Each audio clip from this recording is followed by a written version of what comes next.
2024 ఎన్నికల్లో ఆంధ్ర రాష్ట్ర సమితి పొలిటికల్ పార్టీ అధికారంలోకి వచ్చిన వెంటనే పేద బడుగు బలహీన వర్గాల ప్రజలను దృష్టిలో పెట్టుకుని వారి అభ్యున్నతికి కృషి చేస్తామని ఆంధ్ర రాష్ట్ర సమితి పొలిటికల్ పార్టీ వ్యవస్థాపక అధ్యక్షులు జె కోటేశ్వరరావు తెలిపారు.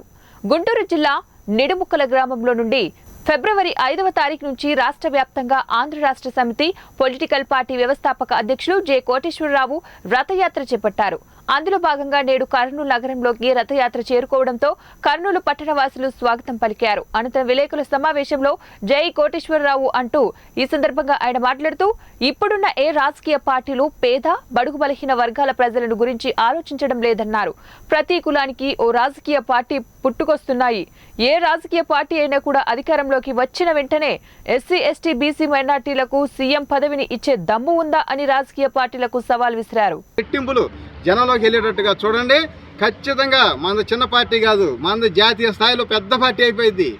మనం చిన్న మీడియాలు కాదు, యూట్యూబ్ ఛానల్స్ మొత్తం ఈ ఉన్న పెద్ద ఛానల్ కంటే 100 రెట్టింపులు మీరు హై స్థాయిలోకి వెళ్ళిపోతారు. మన ఛానల్స్ మొత్తం కూడా నెలకు 10,000 రూపాయల లెక్క మీకు. జేకే గారి నాయకత్వం.